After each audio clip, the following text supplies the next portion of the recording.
शंकर भोलेनाथ की।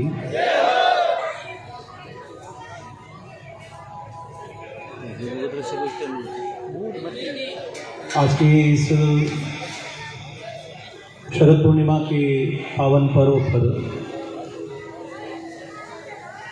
पधारे हुए सभी महानुभावों का, सभी भक्तजनों का, सभी बहनों का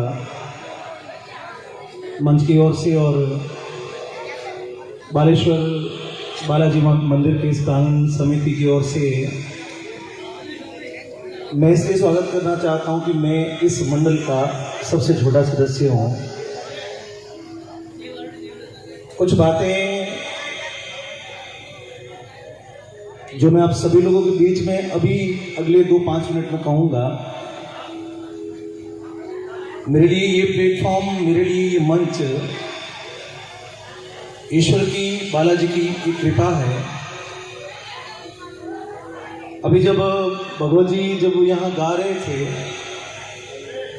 तो लगभग 20 वर्ष पहले इस मंच पर स्वर्गीय श्री राजकुमार स्वामी जी उस समय जब उन्होंने उस समय गाया था, लगभग वो एक झलक आज इस मंच पर वापस देखने को मिली। आप में से बहुत सारे लोगों ने इस यात्रा को देखा है। ये गलियां, इस गलियों में बनने वाले घर बदल गए, उनके रूप बदल गए। जहां पर 2 कमरों का मकान हुआ करता था, शायद आज वो बंगले के रूप में परिवर्तित हो गया। बहुत सारे चेहरे यहाँ पर हुआ करते थे, उसमें से बहुत सारे चेहरे शायद आज इस दुनिया में नहीं है। लेकिन ये परंपरा जो है वो सतत रूप से सृष्टि की एक व्यवस्था के अनुसार चलती आई है। उस व्यवस्था के हम सभी लोग उसके संवाहक हैं, उस व्यवस्था के हम सभी लोग उस यात्रा के साक्षी लोग बैठे हैं। ठीक 1 वर्ष बाद में मैं रात्रि में वापस बाहर निकला। 1 साल पहले यहाँ पर आप में से शायद बहुत सारे लोगों को याद होगा, मात्र 15 या 20 लोगों को लेके यहाँ पर सत्संग का आयोजन हुआ था। लेकिन मंडल के लोगों ने उस परंपरा को कायम रखा, इसलिए उस भीषण कोरोना काल में भी उस कार्यक्रम को प्रारंभ रखा। उसमें मैं अंतिम बार अपने घर से निकल के रात्रि में उस कार्यक्रम में पहुंचा था और उसके बाद में लगभग 1 वर्ष पूर्ण 365 दिन के बाद में मैं एक बार फिर इस मंच पर इसलिए आया हूं कि मुझे बालाजी ने याद किया है और ये भी एक संयोग का विषय है। और संयोग भी ये कि भी 15-20 दिन पहले हमारे चौथाराम जी और सुरेश जी और ये सब लोग जब मुझे मिले तो इन्होंने कहा कि सर, हर बार जो है इस मंच को ये मंच जिस कलाकार को अवसर देता है उस कलाकार का जीवन संवर जाता है। ये परंपरा आप भी जानते हो क्योंकि आप स्वयं इसके साक्षी हो। क्योंकि जैसे अभी ये यहाँ पर सामने बैठे थे, एक समय ऐसा था जब रामनिवासी यहाँ पर गा रहे थे और मैं शायद इस बालक के बराबर यहाँ सामने बैठ के सुनता था। उस समय ये कल्पना नहीं थी, 25-30 वर्ष उस बात को बीत गए। परंतु इस मंच पर जिसने गाया, इस मंच पर जिसने भी अपने स्वरों को दिया, हनुमान जी महाराज ने उसके जीवन को निश्चित रूप से बनाया है। उसका उदाहरण यदि आप देखें तो स्वर्गीय रामनिवासी राव से लगाकर, स्वर्गीय राजकुमार स्वामी जी से लगाकर, स्वर्गीय कालूराम बिखरनिया जी से लगाकर, स्वर्गीय भागीरथ सुधार से लगाकर और आज तक जितने भी लोग हैं जो इस मंच पर आए, मुझे नहीं लगता कि शायद राजस्थान का ऐसा कोई भी गायने वाला, ऐसा कोई भी गायन वादन से जुड़ा हुआ व्यक्ति होगा जो यहाँ पर ना आया हो। भगवत जी का 8 नंबर था, आप भी आ गए। मेरे लिए बहुत सारे प्रश्न हैं, बहुत सारे आप लोगों के मन में, आपके नहीं पूरे देश भर के लोगों के मन में मेरे लिए बहुत सारे सवाल हैं, बहुत सारे प्रश्न हैं। लेकिन मैं भी एक मनुष्य प्रजाति का एक ऐसा एक पहिया हूँ, मैं भी एक ऐसा चक्र हूँ जिसको समय की थप्पड़ या समय के थप्पड़ों से गुजरना ही पड़ेगा। 17-18 वर्ष की मेरी यात्रा में मैंने बालोतरा को लेकर पूरे देश भर में गाया और ये कभी नहीं सोचा था कि मुझे अपने जीवन की यदि कोई व्यक्ति श्वास को छोड़ दे, यदि किसी को कहा जाए कि काम कर तू श्वास मत ले और जी, तुमको श्वास नहीं लेनी फिर भी तुमको जीना है, तो शायद इस दुनिया में प्राणी मात्र नहीं, पेड़ पौधों से लगाकर वनस्पति भी एक सेकंड के लिए जी नहीं सकती। और मैं संगीत से यदि अलग हुआ तो ये मेरे लिए ना जीने के बराबर है। पर उसकी भी कुछ मजबूरियां रही। कोरोना काल का भीषण काल आप में से, हम में से बहुत सारे लोगों ने बहुत मुश्किल के उन समयों को व्यतीत करके हम आज दुनिया जैसे कोरोना मुक्त होने को जा रही है, तो हम भी धीरे धीरे उस उत्साह के साथ में आगे अपने जीवन को आगे बढ़ा रहे हैं। मैं उस यात्रा का निकला हुआ ऐसा जीवन से निकला हुआ एक व्यक्ति हूँ जो संगीत को अपने जीवन में श्वास के साथ में जीता है। साल भर पहले जब ये सब कुछ हुआ तो मुझे लगा कि मुझे कोई काम करना चाहिए, क्योंकि गायन यदि इस प्रकार से कोरोना या ऐसा कुछ हो गया तो शायद हम जिस व्यवस्था को चला रहे हैं उस व्यवस्था को चलाने के लिए मैंने छोटा सा एक प्रयोग किया। और जब प्रयोग किया तो रात्रि के जागरण के जो आग्रह थे वो हमेशा आते थे। कोई बोलता था कि हमारे यहाँ पे सत्संग में प्रकाश जी आना है, कोई बोले कि अभी तो जागरण नहीं है, सब फ्री है तो कीर्तन में आना है, कोई बोले हमारे यहाँ डांगड़ी रात है। लेकिन जिस कार्य को मैंने प्रारंभ किया वो कार्य इतना कठिन था कि यदि मैं रात को 3 बजे जग के घर जाके सुबह मुझे 10 बजे यदि किसी को संभालना है तो मैं 1 दिन कर सका, 2 दिन कर सका, 4 दिन कर सका। लेकिन एक दिन मुझे संकल्प करना पड़ा कि जिस काम को मैंने अपने हाथ में लिया है, जिस कार्य को मैंने स्वयं ने स्वीकार किया है, जिस काम को मैंने स्वयं ने किया है, उस कार्य को यदि पूर्ण करने तक यदि मैं इस प्रकार से अव्यवस्थित रहा तो शायद या तो वो नहीं होगा और या फिर ये भी नहीं होगा। तो ये संकल्प छोटा सा इसलिए था कि जब तक उस काम को करने का पूर्ण संकल्प पूरा ना हो उसके बाद में मैं अपना गायन शुरू करूंगा। अब भगवान की, ईश्वर की कृपा से वो कार्य अभी पूर्ण हुआ।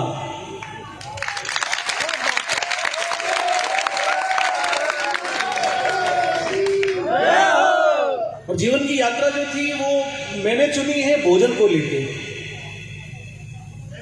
क्योंकि मैं देश भर में घूमता था, कहीं पर भी हम रहते थे, रात बिरात सफर करते थे, कहीं खाने को मिलता था, होटल में खाने को मिलता था, लेकिन उसका और मेरे स्वास्थ्य का जो असर रहा वो बहुत मुश्किल था। मैं बहुत वर्षों तक पेट से बीमार रहा।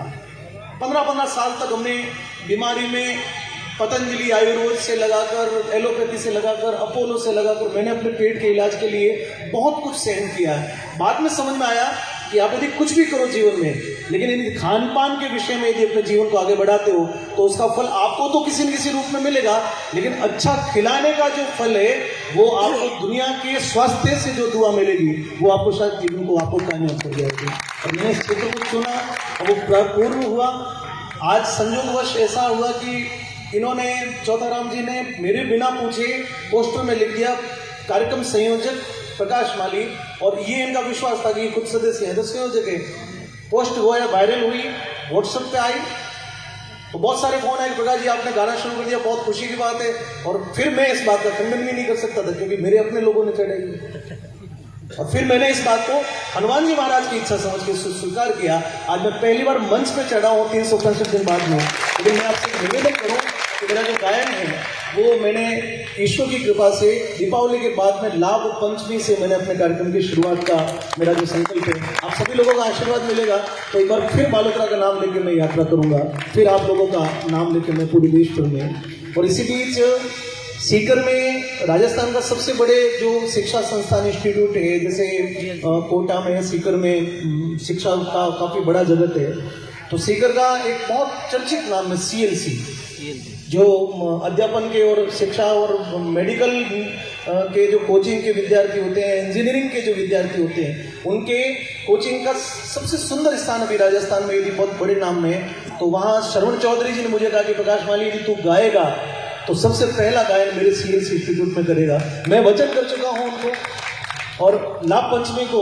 मैं प्रथम अपनी यात्रा जो है सीकर के CLC इंस्टीट्यूट से, वहां से मैं अपने उन विद्यार्थियों के बीच में, उन्होंने कहा कि लगभग 12-13 हजार मेरे विद्यार्थी होंगे जो मेडिकल साइंस की स्टडी कर रहे हैं, जो इंजीनियरिंग की तैयारी कर रहे हैं, जो 10वीं पास करके हमारे यहाँ संस्थान में 500 बिहार झारखंड से तक के भी विद्यार्थी, अपने बालोतरा के बहुत सारे विद्यार्थी वहाँ पढ़ाई करते हैं। छोटे छोटे बालकों को मैं देख के आया, वो बहुत लगन के साथ में वहाँ पर अपनी पढ़ाई को उनके माता पिता से बिछड़ कर वो वहाँ कर रहे हैं। तो मेरे जीवन में एक सौभाग्य हुआ कि पहली बार मैंने माइक जो है वापस 20 साल पहले जहाँ यात्रा मेरी शुरू हुई थी मैंने वहीं से प्रारंभ किया, और वापस आज फिर इस यात्रा को मैं यहीं से प्रारंभ कर रहा हूँ, क्योंकि जीवन में एक दशक का बड़ा महत्व होता है दोस्तों। आप सभी लोग अपने अपने जीवन को याद करिए। 10 वर्ष पहले हम इतने बालक थे, 8-10 वर्ष बाद में हम तरुण अवस्था में आए, व्यवसायी बन गए। जो व्यवसायी थे वो बहुत बड़े उद्योगपति के रूप में बदल गए। तो 10 वर्ष का एक जो दशक होता है वो हर व्यक्ति के जीवन में बहुत महत्वपूर्ण होता है। 10 साल बाद में आदमी के जीवन में निश्चित रूप से परिवर्तन होता है, भले वो राजनीतिक क्षेत्र में हो, चाहे व्यवसाय के क्षेत्र में हो, आदमी सामाजिक व्यवस्था में हो।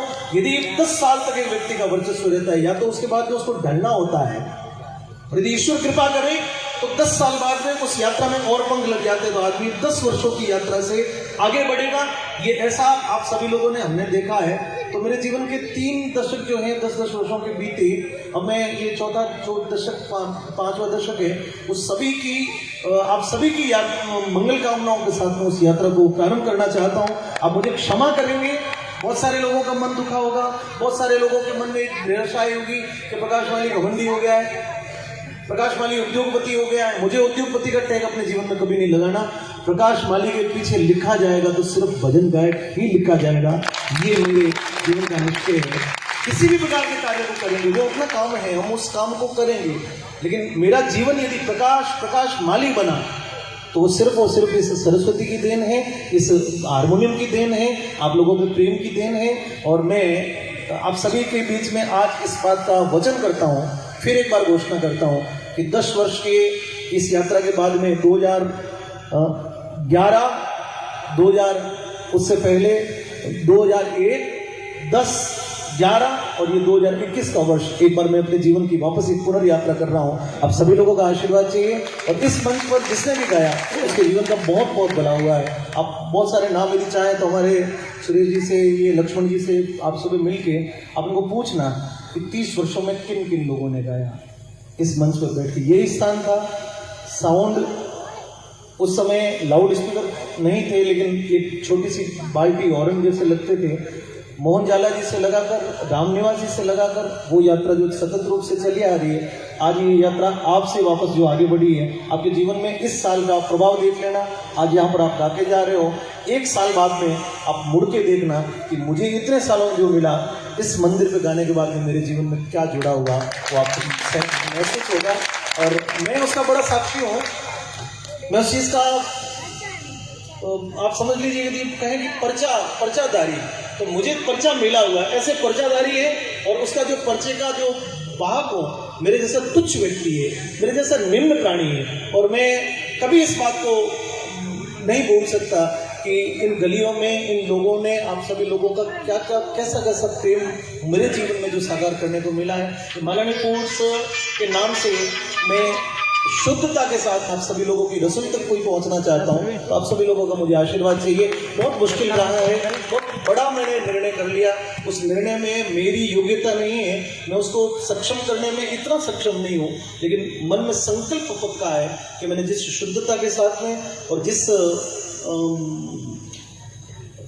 ईमानदारी के साथ में मैंने जो मंच को साझा किया, मैं अपने काम को भी ईमानदारी के साथ में पूर्ण करूंगा। आप सभी लोगों को बहुत बहुत प्रणाम, और आप सभी लोगों की कृपा बनी रहे। आप सभी लोगों को धन्यवाद। भगवत जी से निवेदन करता हूँ कि और भी अच्छा गाएं, और आप सभी लोगों को, इन लोगों का प्रेम मिल गया तो आपका जीवन में कुछ और बहुत बदलाव होगा। बहुत बहुत धन्यवाद। जय श्री बालाजी।